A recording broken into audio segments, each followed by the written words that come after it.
Hi, I'm Helen, and you're listening to one of our Squiggly Career Shortcuts. These episodes are designed to be deliberately short so they're easy for you to fit into your week, and we focus them on something that we know lots of people might need help with. So today I want to talk to you a bit about how to solve the real problem at work. And I think this is a really relevant listen if you are if you're a natural problem solver. I'm a natural problem solver. Like, I see a problem, I want to fix it fast because then I feel like things are better. And the risk is, if you're a bit of a fix it fast problem solver, you can create what I think of as ping pong problems. So like, you fix it, but then the problem just comes back again. And you fix it again and it comes back again. And the reason that might happen is that you're not really solving the real problem. You're almost like solving the problem at the surface, but actually there's something else going on. And it might be that the problem that is being presented to you isn't the real problem. And there's loads of problems at work, right? There's problems on projects, there's problems with workload, there's problems with budgets, there's a lot of problems. But if we fix them too fast, or we kind of take maybe what's first stated as the problem and try to solve that, we might not be really exploring the roots of it, the things that have caused the problem. And therefore, you're just going to be in this ping pong trap, and it's not great for you and it's not great for other people too. So we need to start thinking about how we can solve the real problem. So this is my recommendation for you. Next time you are tempted to pick up a problem, before you rush to solve it, I want you to ask a couple of questions. And I'm going to say how to do this, and then I'm going to talk you through a real scenario that may or may not be relevant for our team right now at Amazing If.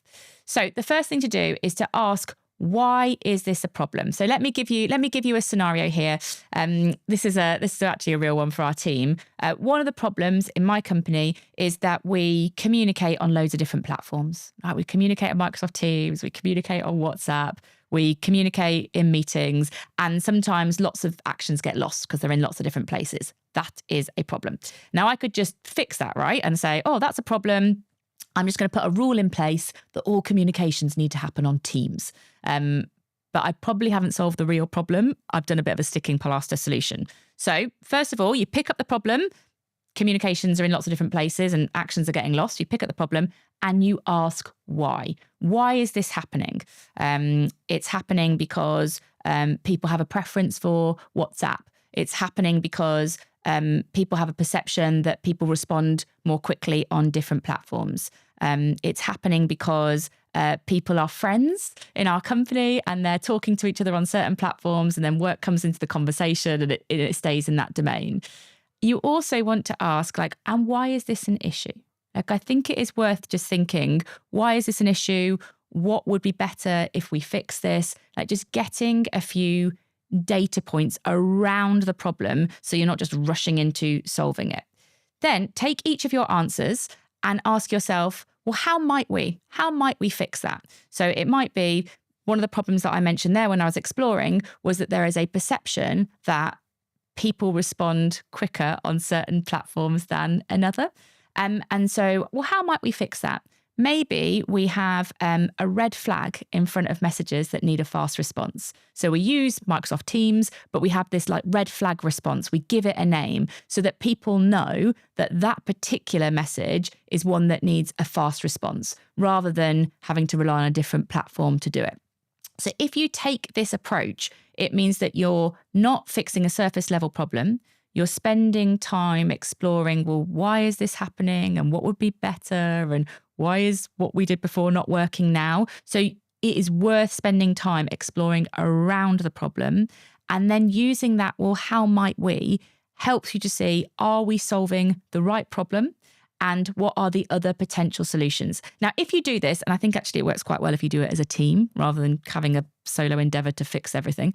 It works really well as you have a team, because then people are more bought into the solution, which is sort of an extra benefit. But if you do this, you'll end up with lots of detail around the problem, and you'll probably end up with quite a lot of ideas. And so as a team, it is then for you to decide, well, what is the biggest problem?